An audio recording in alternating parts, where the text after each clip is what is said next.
오늘 하나님께서 우리에게 주신 말씀은 에베소서 4장 26절부터 27절 말씀과 디모데후서 1장 7절의 말씀입니다. 우리가 다 함께 한 목소리로 봉독하겠습니다. 에베소서 4장 26절부터 27절 말씀을 먼저 읽겠습니다. 분을 내어도 죄를 짓지 말며 해가 지도록 분을 품지 말고 마귀에게 틈을 주지 말라. 아멘. 디모데후서 1장 7절 말씀입니다. 하나님이 우리에게 주신 것은 두려워하는 마음이 아니요 오직 능력과 사랑과 절제하는 마음이니. 아멘. 오늘 이제 인간론 마지막 시간입니다. 우리가 벌써 5번째 강의까지 힘차게 달려왔습니다. 처음에 인간이 무엇인가 라는 큰 질문에서 시작해서 오늘 2가지 질문 앞에 서게 됩니다. 나는 왜 화가 나는가? 그리고 나는 왜 두렵고 불안한가입니다. 이 두 감정은 정말 피하고 싶지만 우리 모두가 날마다 경험하는 감정들입니다. 오늘은 내 성격 탓이나 상황 탓으로 넘기지 말고 성경 앞에서 정직하게 한번 우리의 모습들을 보겠습니다. 그 전에 유인문을 보시면 지금까지 걸어온 길을 잠깐 돌아보면서 5가지의 강의에서 한 흐름으로 보이는 패턴이 있습니다. 타락의 관계를 무너뜨리고 그 무너진 관계 안에서 죄책과 불평과 잘못된 야망이 자라납니다. 그리고 그 모든 것의 가장 깊은 뿌리에 오늘 우리가 다룰 두 감정이 자리 잡고 있습니다. 이전에 2강에서 보았던 타락한 인간이 기억나십니까? 하나님처럼 되겠다라는 그 교만 안에서 두려움과 분노가 동시에 싹 텄습니다. 3강은 잘못된 죄책감도 결국 두려움에서 자라납니다. 그리고 4강의 불평은 두려움이 원망으로 표출된 것이고 잘못된 야망은 인정받지 못한 것에 대한 두려움과 분노가 뒤섞인 것입니다. 분노와 두려움은 타락한 인간의 가장 깊은 곳에 있는 감정입니다. 이 두 감정을 어떻게 이해하고 어떻게 다루어야 하는지를 오늘 우리가 성경 앞에서 함께 살펴보겠습니다. 분노와 두려움은 그리스도인이라고 해서 예외의 감정은 아닙니다. 문제는 분노와 두려움이 있느냐 없느냐가 아니라 그것을 어떻게 이해하고 그것을 어떻게 다루느냐에 있습니다. 분노의 강의를 시작하면서 한번 우리 성도님들에게 물어보겠습니다. 이번 주 한두 주간 동안 화를 내신 적이 있으십니까? 다 있으시겠죠. 아마도 우리 모두 다 한 번쯤은 어떠한 상황, 어떠한 사건 또는 어떠한 사람 때문에 분노라는 감정을 느꼈을 것입니다. 분노는 우리와 우리 일상에 항상 존재하는 감정입니다. 성경은 인간의 분노를 크게 두 개로 나누어서 보고 있습니다. 하나는 인간이 다른 인간을 향해 품는 분노이고 또 다른 하나는 더 근본적으로 인간이 하나님을 향해 품는 분노입니다. 또한 성경은 분노 안에 긍정적인 측면이 있고 그리고 부정적인 측면이 함께 있다고 우리에게 가르치고 있습니다. 그래서 우리는 분노를 무조건 나쁜 것이다 라고 말할 수도 없고 나는 성격이 원래 이래라 하면서 가볍게 넘길 수도 없는 것입니다. 분노는 매우 위험한 감정이기 때문입니다. 성경이 말하는 긍정적인 분노는 우리가 흔히 말하는 의분과 그리고 거룩한 분노입니다. 의분은 쉽게 말해서 내 이익이 아니라 객관적인 옳음이 무너졌기 때문에 생기는 분노를 말합니다. 이 분노는 하나님의 영광과 이웃의 유익 또는 공동체의 공의가 무너질 때 일어나는 분노를 말합니다. 예를 들어 우리 성도님들이 길을 가다가 한 아이가 어떤 성인에게 이유 없이 무차별 폭행을 당하는 것을 보면은 우리가 가장 먼저 느끼는 감정은 바로 분노입니다. 왜 저럴까? 왜 저렇게 하지? 저 아이가 무슨 잘못을 했다고 하면서 분노가 생깁니다. 그 모습을 보고 화가 나는 것은 그 순간을 봐서 내가 손해봐서가 아니라 저거는 옳지 않은 객관적인 양심에서 나오는 분노입니다. 바로 그 분노가 의분이고 그리고 성경은 어느 정도 정당하다라고 우리에게 말하고 있습니다. 성경에서 분노에 대한 몇 가지 예를 함께 보겠습니다. 구약 성경에서 나오는 예로는 그 첫 번째가 다윗입니다. 나단 선지자의 부자와 가난한 자의 비유를 듣고 다윗은 그 사람은 죽어 마땅하다라고 분노했습니다. 그 비유 자체를 들었을 때 잘못된 행위에 대한 의분의 모습을 다윗은 보입니다. 두 번째는 느헤미야입니다. 동족을 종으로 팔아버린 부자들의 행위를 듣고 성경 말씀은 그가 크게 노하였다라고 말하고 있습니다. 자기 명예 때문이 아니라 억압받는 형제를 향한 사랑에서 나오는 분노를 우리에게 보여주고 있습니다. 세 번째는 사울입니다. 초창기 때 길르앗 야베스 공격 소식에 하나님의 영에 크게 감동됨에 분노했다라고 말씀하고 있습니다. 성령께서 직접 일으키신 거룩한 분노를 우리에게 보여주고 있습니다. 마지막으로 모세입니다. 그는 광야 시간 동안 불평불만하고 하나님의 명령을 따르지 않는 백성을 향해서 분노했고 금송아지 우상 숭배를 향해 분노했고 그리고 하나님의 명령대로 적군을 완전히 진멸하지 않는 지휘관들을 향해 분노했습니다. 구약 성경뿐만이 아니라 신약 성경에서 예수님께서 분노하시는 모습을 우리는 볼 수가 있습니다.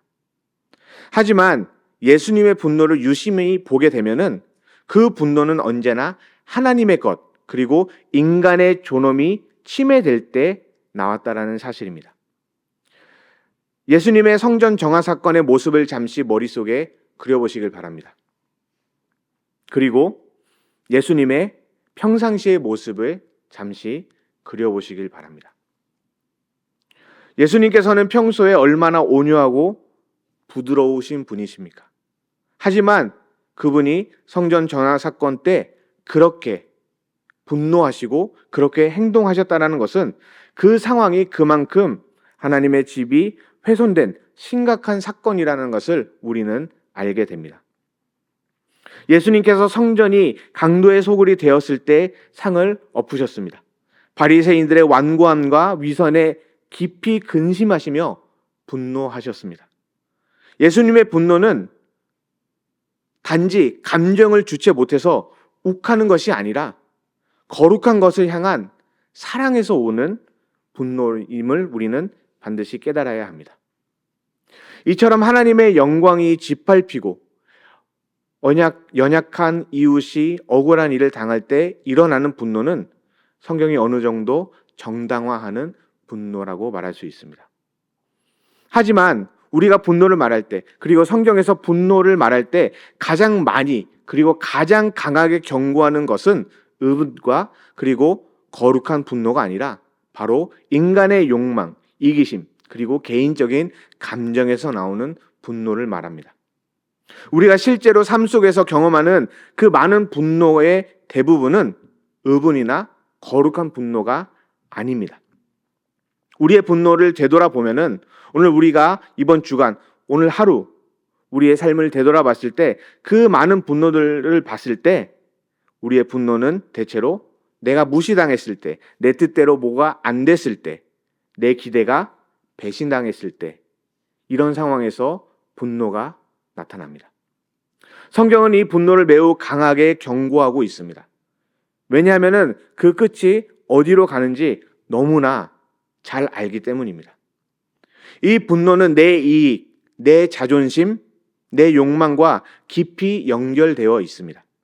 그래서 그 분노의 끝에는 다른 사람을 해치고 공동체를 파괴하고 결국 나 자신도 무너뜨리는 길이 됩니다.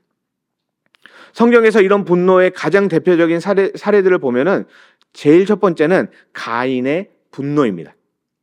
가인은 하나님이 아벨의 제사를 받으시사 몹시 분하여 얼굴 안색이 변했다라고 말합니다. 그 분노를 다스리지 못한 결과가 무엇입니까? 친동생을 들로 불러내어 살해하는 첫 살인으로 이어지게 됩니다. 또한 야곱에 대한 분노가 가득한 에서는 아버지인 이삭이 죽으면은 야곱을 죽이겠다라는 살인의 욕망을 품고 살았습니다.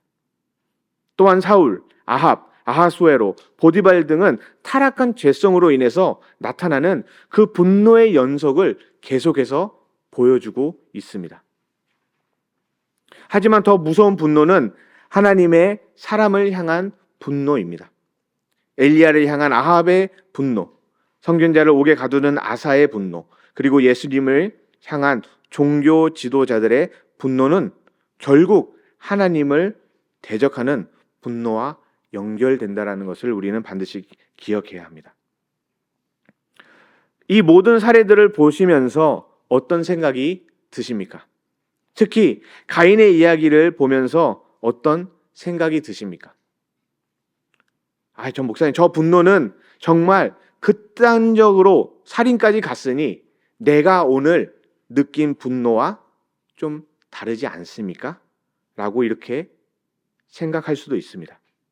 근데 예수님께서 마태복음 5장에서 나는 너희에게 이르노니 형제에게 노하는 자마다 심판을 받게 되고 형제를 대하여 나가라 하는 자는 공회에 잡혀가게 되고 미련한 놈이라 하는 자는 지옥불에 들어가게 되리라 라고 말씀하고 있습니다. 형제에게 노하는 것만으로도 이미 심판의 자리에 있다고 예수님께서 말씀하셨습니다. 여기까지 들으시면서 이런 마음이 드실 수 있습니다. 분노가 참 나쁜 것이다. 하지만 분노를 해결하기 위해서는 어떻게 해야 합니까? 성경은 우리에게 분노를 해결할 수 있는 4가지 방향을 말씀하고 있습니다. 그 첫 번째는 속도를 늦추라라고 말합니다. 야고보서 1장 19절에 내 사랑하는 형제들아 너희가 알지니 사람마다 듣기를 속히 하고 말하기를 더디하여 성내기도 더디하라라고 말씀하고 있습니다. 분노는 속도에 의해 지배됩니다.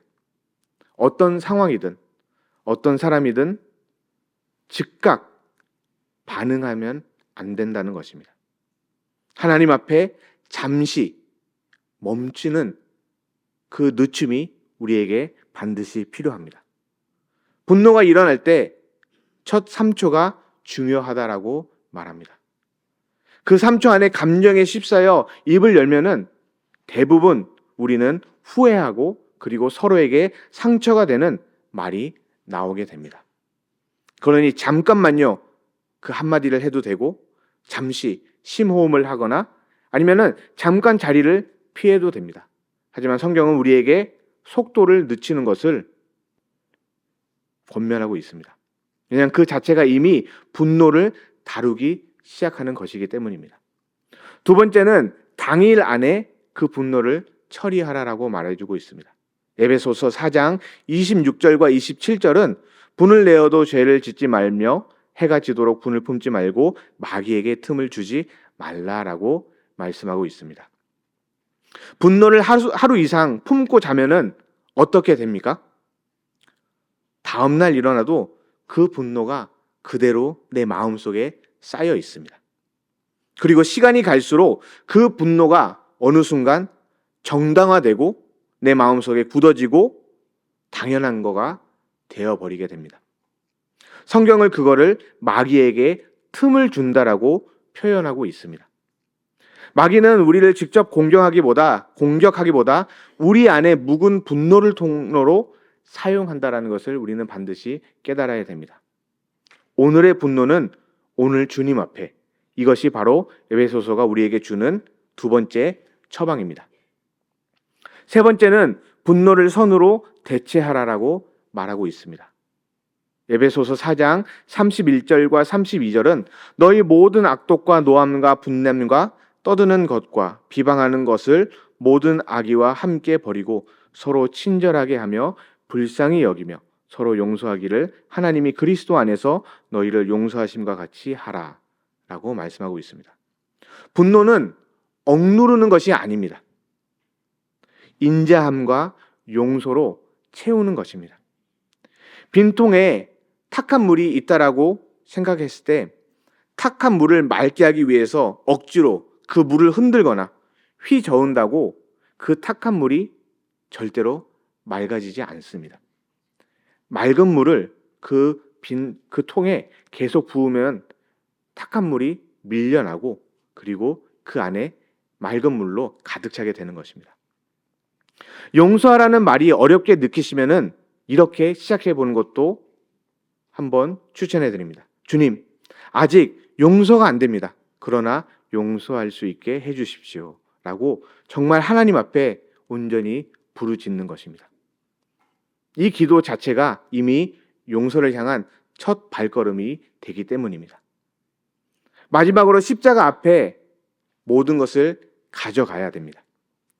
나를 위해 고난을 당하신 그리스도의 십자가를 묵상할 때 우리 안의 분노는 성령 안에서 서서히 변화됩니다.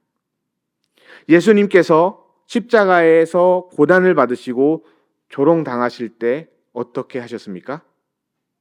아버지, 저들을 용서하여 주옵소서라고 오히려 그들을 용서했습니다. 예수님께서 분노를 낼 수 없어서 연약해서 약해서 이런 말씀을 하신 것이 절대 아닙니다. 오히려 하나님 아버지를 믿었기 때문에 이게 가능했던 것입니다. 공의로우신 하나님이 결국 판단하실 것을 알았기 때문에 내가 갚지 않아도, 내가 분을 내지 않아도 공의로우신 나의 아버지께서 처리하실 것이다라는 그 믿음이 그 분노를 이겨내게 한 것입니다. 우리가 이 네 가지를 함께 보았습니다. 속도를 늦추고 당일 안에 처리하고 선으로 대체하고 십자가 앞에 가져가는 것. 좀 어렵게 들리십니까? 사실 이 네 가지 모두 하나로 모입니다. 분노를 혼자 해결하지 말고 하나님 앞으로 가져가라. 내가 직접 갚으려고 할수록 분노는 커질 수밖에 없습니다. 하나님께 맡길수록 분노는 작아진다라는 것을 반드시 기억하시길 바랍니다. 두 번째 주제인 두려움으로 넘어가겠습니다. 그런데 분노를 이야기하는데 왜 두려움으로 이어지는 겁니까? 이 두 감정은 사실 같은 뿌리에서 나오기 때문입니다.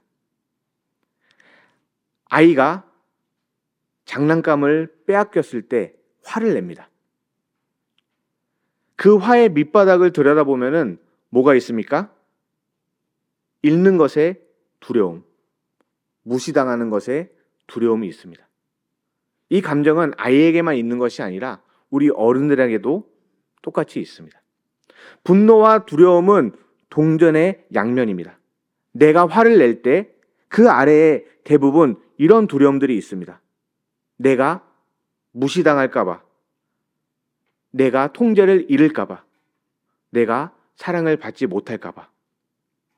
가인의 분노 뒤에는 인정받지 못한 것에 대한 두려움이 있었고 에서의 분노 뒤에는 버림받은 것에 대한 두려움이 있었습니다. 종교 지도자들이 예수님께 끝없이 분노한 것도 마찬가지입니다. 그들이 갖고 있는 그 권력이 없어질까봐, 그 권력을 빼앗길까봐 두려워했기 때문입니다. 그래서 분노를 다루는 사람은 반드시 자기 안에 두려움과 마주쳐야 됩니다. 그 두려움을 정면 돌파해야 됩니다. 지금 이 순간 잠시 우리 성도님들 마음속에 있는 두려움 하나를 떠올려 보십시오. 정말 하나만 생각나지 않고 많은 두려움들이 생각나지 않습니까? 우리는 정말 많은 두려움을 안고 살아가고 있습니다. 정말 크게는 나라와 경제, 공동체에 대한 두려움, 개인적으로는 건강의 두려움, 자녀의 문제의 두려움, 부부 관계의 두려움, 내 사업에, 내 직장에, 내 삶에 대한 두려움들. 정말 많은 두려움을 안고 우리는 하루하루를 살아가고 있습니다. 하지만 두려움은 신앙이 없어서 생기는 것이 아닙니다. 우리가 성경을 보면은 모세도 두려워했습니다. 엘리야도 두려워했습니다. 베드로도 두려워했습니다. 오늘은 두려움을 느끼는 나는 믿음이 없는 것인가? 라는 자책이 아니라 성경이 두려움을 어떻게 보는지 먼저 정확히 이해하기를 간절히 소망합니다. 두려움도 분노처럼 긍정적인 면과 그리고 부정적인 면이 함께 있습니다. 그래서 두려움 자체를 무조건 없애야 한다는 것으로 보는 것은 성경적인 이해가 아닙니다. 긍정적인 두려움은 하나님과 그리고 그 권위에 대한 경외를 말하는 것입니다. 두려움과 경외, 같은 감정처럼 보이지만 결이 완전히 다릅니다. 우리가 산에 등산을 하다가 뱀을 보고 놀라는 것은 공포에서 오는 두려움입니다. 하지만 우리가 하나님 앞에 무릎을 꿇는 것은 경외입니다. 공포는 나를 해칠 것 같아서 피하고 싶은 두려움의 감정이고, 경외는 너무나 거룩하고 커서 자연스럽게 내가 낮아지는 마음을 의미하는 것입니다. 칼빈은 경외를 참된 종교의 시작이라고 했습니다. 하나님을 얕잡아 보는 예배, 가볍게 다가가는 기도에는 경외가 없다라고 말합니다. 성경에서 경외가 어떤 모습으로 나타나는지 함께 나누겠습니다. 첫 번째는 모세는 떨기나무 가운데 나타난 하나님의 영광 앞에 두려워하여 얼굴을 가리면서 경외의 모습을 보였습니다. 이사야는 성전에서 하나님의 영광을 보고 화로다 나여 망하게 되었도다라고 고백하였습니다.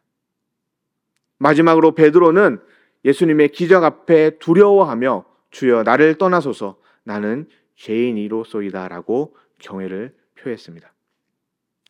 성경은 우리에게 하나님을 경외하라라고 가르칩니다. 이 두려움은 우리 인간이 유한한 피조물이고 하나님은 무한하신 창조주이시기 때문에 당연히 가져야 할 바람직한 두려움입니다. 경외라는 두려움이 잘 형성된 사람은 함부로 말하지 않습니다. 함부로 결정하지도 않습니다. 하나님이 늘 보고 계신다라는 의식이 삶을 무겁게 만드는 것이 아니라 오히려 자유롭게 합니다. 사람의 눈치를 덜 보게 되기 때문입니다. 한마디로 이렇습니다. 하나님을 많이 두려워할수록 사람을 덜 두려워하게 되는 것입니다. 두 번째는 자연적인 두려움인데 이것은 유익하지만 악용될 수 있는 두려움입니다. 자연적인 두려움은 하나님이 우리를 창조하실 때 우리의 몸과 우리 마음에 내장하신 경보 시스템과 같습니다. 위험을 감지하면은 본능적으로 우리는 그 위험을 피하게 됩니다. 그 본능이 우리를 살립니다. 조심성과 준비성과 신중함을 주는 하나님이 주신 참 좋은 선물입니다. 그런데 이 선물이 불신앙과 만나게 되면은 완전히 바뀐다는 것을 우리가 깨달아야 됩니다. 잘 사용될 때는 이 두려움은 우리를 보호합니다. 우리가 집안에서 가스 냄새를 맡을 때 우리는 본능적으로 위협을 느끼고 창문을 열고, 밤길이 어두워지면은 우리는 촉각을 곤두세워서 조심스럽게 그 어두움을 걸어가게 됩니다. 준비하게 되고 신중하게 되고 그리고 우리 스스로를 지키게 합니다. 하지만 잘못 사용될 경우 같은 두려움이 우리를 가두는 감옥이 되고 맙니다. 혹시 잘못되면 어떻게 하지? 아니야, 분명히 잘못될 거야. 이런 식으로 계속해서 그 두려움에 더 파고들고 더 파고들고 더 파고들면서 한 발도 내딛지 못하게 되는 것입니다. 보호하던 경보 시스템이 우리를 마비시키는 올무가 되는 것입니다. 이 잘 사용되고 잘 사용되지 못하는 그 차이가 무엇입니까? 하나님을 신뢰하느냐, 그렇지 않느냐에 있습니다. 로마서 8장 15절은 너희는 다시 무서워하는 종의 영을 받지 아니하고 양자의 영을 받았으므로 우리가 아빠 아버지라고 부르짖느니라라고 말씀하고 있습니다. 종은 주인의 벌이 두렵습니다. 종은 실수할까봐 떨고 있습니다. 항상 주인의 눈치를 보게 됩니다. 아들은 반대로 그 아버지가 두렵습니다. 하지만 그는 아버지에게 사랑받는다는 것을 알기 때문에 자유롭습니다. 자연적인 두려움이 잘못 달아나면은 우리를 종으로 만들고, 반대로 복음은 우리를 다시 아들로 돌려놓습니다. 세 번째는 우리가 반드시 극복해야 할 두려움입니다. 바로 부정적인 두려움입니다. 두 가지 종류가 있습니다. 첫 번째는 영적인 공격에서 오는 두려움입니다. 이 두려움은 이유를 설명하기 어려운 공포입니다. 잘못된 것이 없는데 마음이 무겁고 억눌리는 느낌이 있고 갑자기 쏟아지는 부정적인 생각들로 머리를 잔뜩 채웁니다. 나는 안 된다. 이 모든 상황이 끝났다. 희망은 없다. 이런 경우는 부정적인 영적인 부정적인 두려움입니다. 이런 경우 혼자 싸우려 하지 마시고 교회 공동체의 중보에 도움을 반드시 받아야 됩니다. 혼자서는 절대로 안 됩니다. 하나님은 우리가 홀로 영적 전쟁을 치르도록 하지 않으셨습니다. 이것이 바로 교회가 있는 이유 중에 하나입니다. 두 번째는 일상에서 마음을 끊임없이 갉아먹는 염려와 불안의 두려움입니다. 6가지의 리스트가 있는데 한번 같이 읽겠습니다. 사람의 시선과 평가에 대한 두려움, 부끄러움 때문에 믿음을 드러내지 못하는 두려움,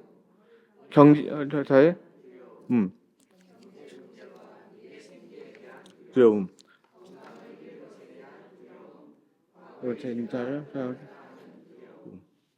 네, 맞습니다.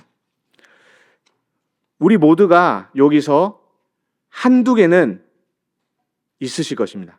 한두 개가 마음에 걸리실 것입니다. 이런 두려움들은 우리의 예배와 우리의 기도와 인간관계와 결정을 마비시키고 하나님께서 주신 자유와 평안과 담대함을 빼앗아 갑니다.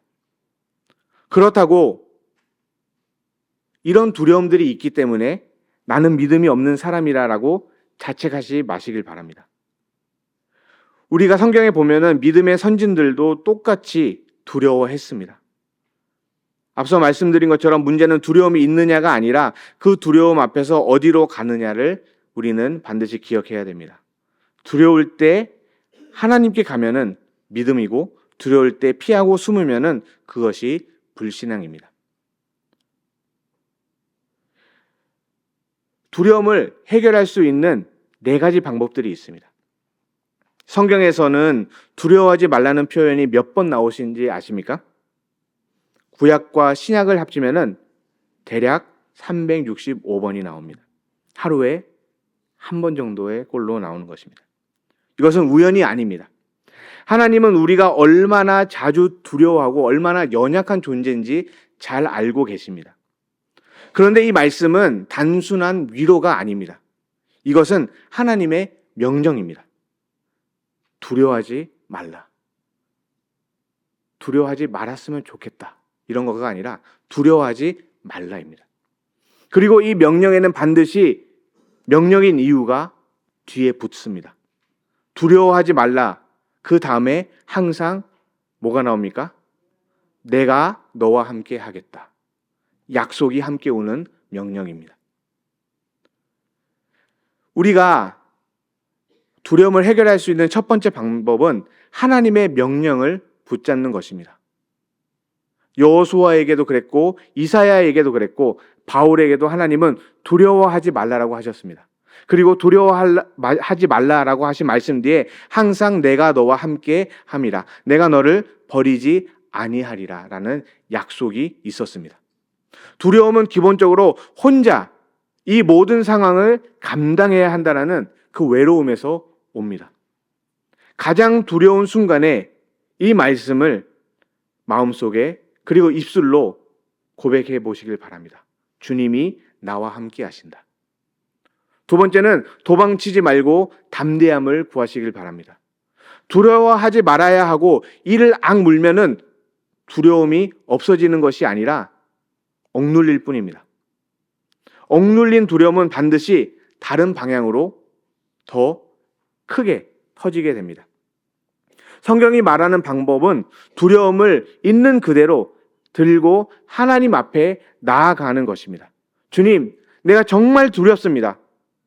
그러나 하나님께서만이 허락하시고 하나님께서만이 주시는 그 담대함을 나에게 주옵소서.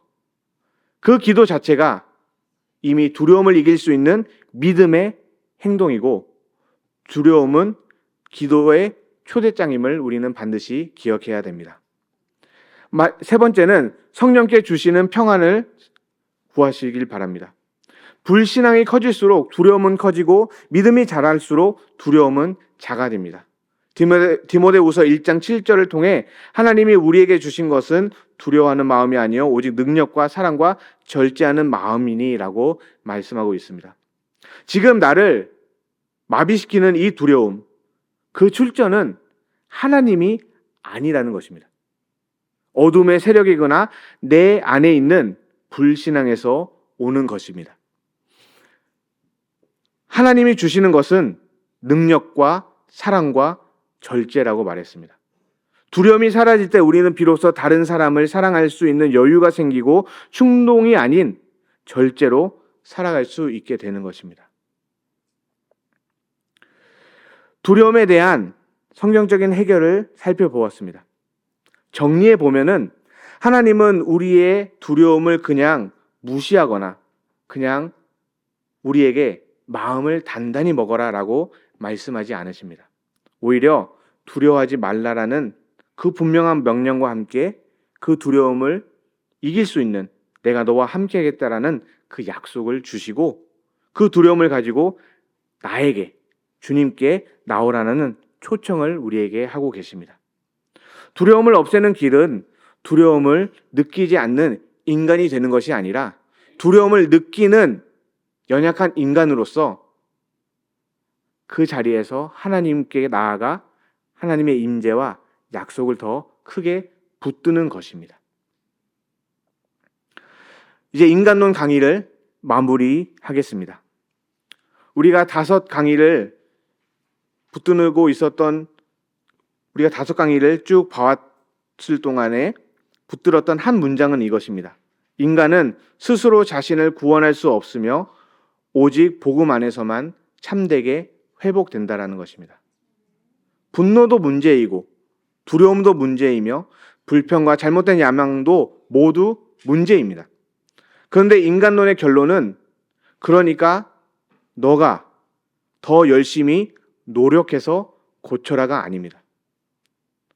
우리가 본 것은, 우리가 배운 것은 이런 모든 문제들이 결국 죄로 인해 하나님과의 단절된 인간의 상태에서 흘러나온다라는 사실입니다.